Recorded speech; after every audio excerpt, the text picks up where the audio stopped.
What would you do if the man who gave you life tried to take it away? And not just once, but twice.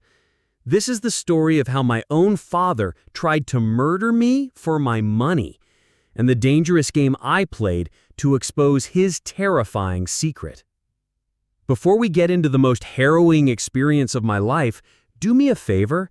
If you've ever been wronged by someone you trusted, if you believe in justice being served, hit that like button and comment revenge down below if you've ever wanted to see someone get what they truly deserved. And subscribe for more stories about overcoming betrayal and fighting back. The silence in my penthouse was deafening.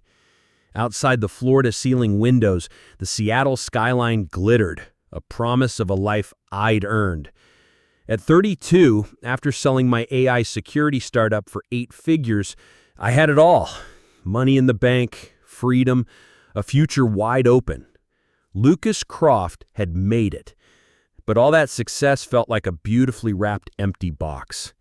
Because 400 miles south in a mansion in San Francisco was the black hole that constantly threatened to suck it all in. My father, Arthur Croft. Arthur wasn't just a father, he was an institution. A real estate titan with a smile for the cameras and a grip of iron behind closed doors. To me, he was never dad. He was a CEO who saw his son as a failing subsidiary, a disappointment who'd chosen code over concrete. And now, I was his biggest creditor. He'd made bad investments, leveraged himself to the hilt, and my new fortune was the only life raft in sight. He didn't want a son, he wanted an ATM. The night it all began was my mother's birthday, Eleanor, the only true anchor in my life. The Croft estate was buzzing, all soft jazz and laughter under strings of fairy lights. And there he was, Arthur, standing like a king surveying his domain, a crystal tumbler of amber whiskey in his hand. His eyes found me across the lawn, and they didn't light up with pride. They calculated. "Lucas, you finally decided to join the family." His voice was like gravel, smooth and rough all at once. He gestured to a server holding a tray with 2 glasses. "A drink. A special single malt. Don't waste it on that tech bro palate of yours." He emphasized the word special.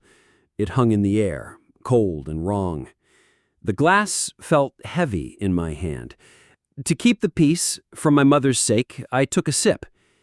It was smoky, peaty, but underneath, a faint, almost medicinal bitterness. The world didn't just spin, it shattered. Within minutes, the laughter around me sounded like it was coming from the bottom of a well. My heart wasn't beating, it was a frantic bird slamming against my ribs.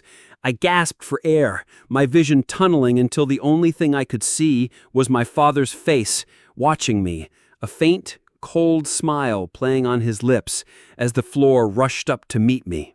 I woke up in my old childhood room, the smell of old wood and lavender.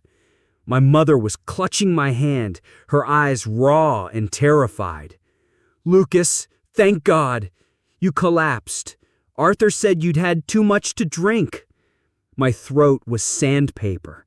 "1 glass, Mom. I had 1 glass." The silence that followed was louder than any scream. I saw it then, the flicker of a terrible memory in her eyes, a doubt she'd buried for decades. "It was just like my father," she whispered, her voice breaking. "He collapsed at a party. They said it was a heart attack. He was gone by morning." The pieces, sharp and ugly, began to click into place. My grandfather's sudden death, Arthur inheriting the core of the family business, and now me, the sole heir to my own fortune. With no wife, no kids, if I died, everything would go to my parents, to him. Thanksgiving was a funeral masquerading as a feast. The air in the dining room was thick with tension you could carve. Turkey, pumpkin pie, and pure, undiluted dread. Arthur held court at the head of the table. Then he stood, raising his glass. To family. His eyes locked on mine, cold and challenging. Lucas, a toast. This one's special. He handed me a fresh glass of that same amber poison. My blood ran cold. This was it. He was doing it again. Right here, in front of everyone, confident and cruel.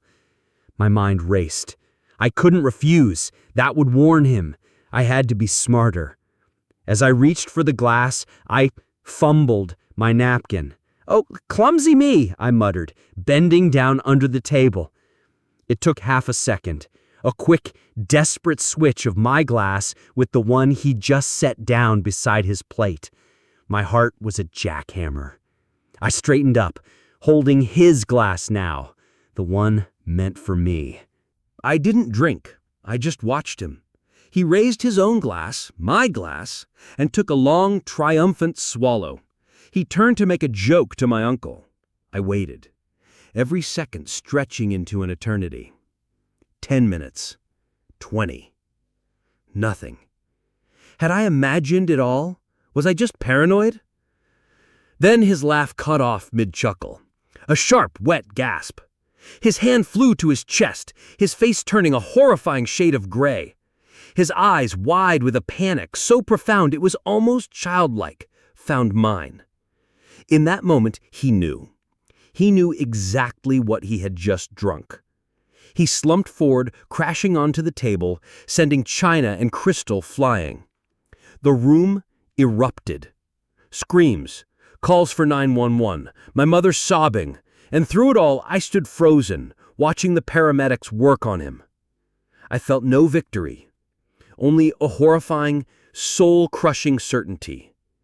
I had just survived my father's second attempt on my life by turning his weapon back on him. While the chaos swirled, I moved like a ghost, and I found the glass he'd drunk from, the one that was meant for me. There was a tiny amount of liquid left at the bottom. I carefully poured it into a small, sterile vial I'd brought, just in case. This wasn't over. This was just the evidence.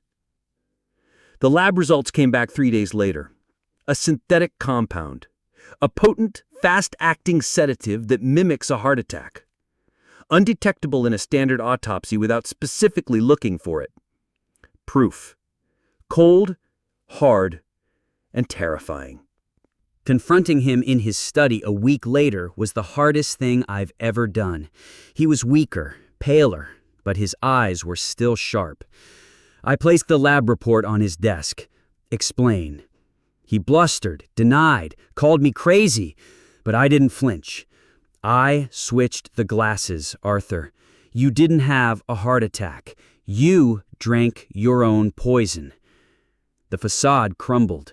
The mighty Arthur Croft deflated into a desperate, weeping old man. The debts, Lucas, you have to understand. I only meant to make you sick, to gain control of your assets. I never meant to... The confession was a knife to the heart, but the true revenge wasn't in his admission.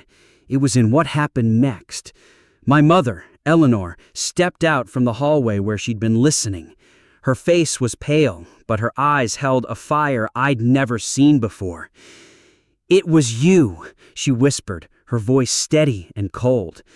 "All those years ago, my father, it was you." That was the moment his empire truly fell, not because of me, but because of the woman he'd underestimated for 40 years.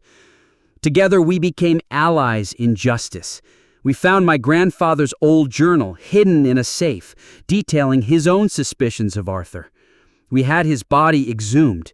The new autopsy found the same synthetic compound. We didn't seek revenge with our hands. We sought it with the law.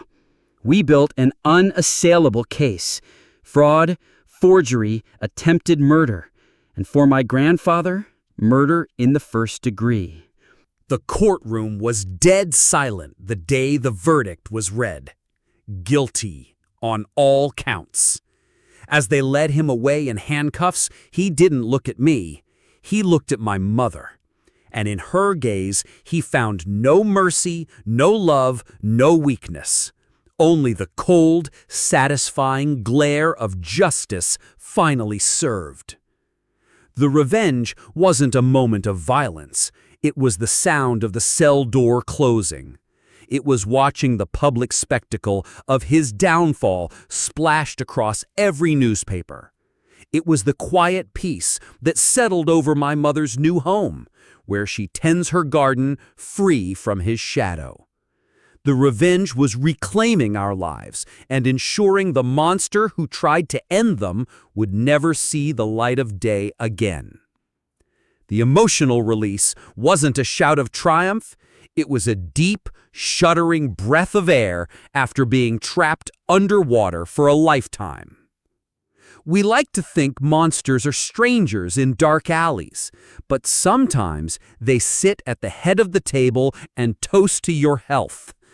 This taught me that justice isn't about anger, it's about truth.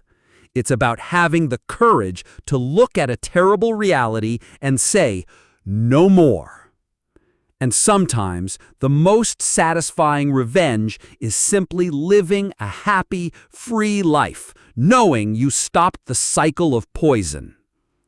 If you believe in the power of uncovering the truth and seeing justice served, share this story with someone who needs to hear it. Let me know in the comments what you think the most satisfying part of this reckoning was. And don't forget to subscribe and hit the bell for more stories about facing the darkness and finding the light. Thanks for watching.